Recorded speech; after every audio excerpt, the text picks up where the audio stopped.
fabled heat, where magic meets desire. Subscribe to ignite the fantasy. The first time I saw Angela Carlton, it felt as though the world had tilted on its axis, spinning me into a vortex of desire I couldn't escape.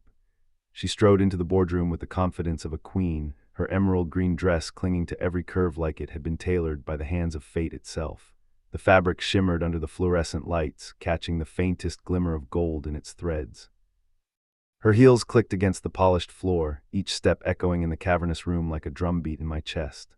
I forgot how to breathe, how to think, how to be anything but captivated. Her husband, the CEO, introduced her as the new VP, but his words barely registered. All I could focus on was the way her hips swayed with each step, the way her lips curved into a faint, knowing smile as her gaze swept across the room. That night I dreamed of her, of tracing the delicate line of her collarbone with my tongue, of her moans echoing in the dark, of her hands gripping my hair as I worshipped her. By day I played the dutiful analyst, handing her reports with a polite smile, my fingers brushing hers for the briefest of moments. By night I imagined her straddling my lap in that very office chair, her nails digging into my shoulders as I claimed her, as I made her mine. One rainy evening we were the last ones left in the office. The storm outside raged, rain pelting the windows like 1,000 tiny fists. The air between us crackled with tension, thick and electric, as though the universe itself was holding its breath. "John," she murmured, her voice low and husky, her fingers brushing mine as she took the file from my hand. A jolt of electricity shot through me, searing my veins and leaving me trembling. Her pupils dilated, her breath hitched, and for a moment I thought she might lean in, might close the distance between us. The unspoken hung heavy between us, a promise, a threat, a temptation too sweet to resist. Then her phone buzzed, her husband. She stepped back, her mask of professionalism slipping back into place, but the heat in her gaze promised this wasn't over. And God help me, I wanted to stoke that fire until we both burned, until there was nothing left but ash and the memory of her touch. The days that followed were a blur of stolen glances and fleeting touches. Each encounter left me more desperate, more consumed by the thought of her. I found myself lingering in the office long after everyone else had left, hoping for another moment alone with her. The tension between us grew thicker, more palpable, until it felt like a living thing, coiled and ready to strike. One evening, as the sun dipped below the horizon, casting the office in a warm, golden glow, I found myself standing in front of her desk, a stack of reports in my hands. She looked up at me, her eyes dark and unreadable, and for a moment I thought she might say something, might acknowledge the electricity that crackled between us. But she simply took the reports from me, her fingers brushing mine in a way that sent a shiver down my spine.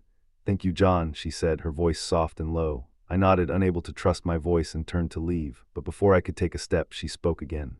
"Stay," she said, and I froze, my heart pounding in my chest. I turned back to her, my breath catching in my throat as I saw the look in her eyes, a look that promised everything I had ever dreamed of. She stood, her movements slow and deliberate, and walked around the desk to stand in front of me.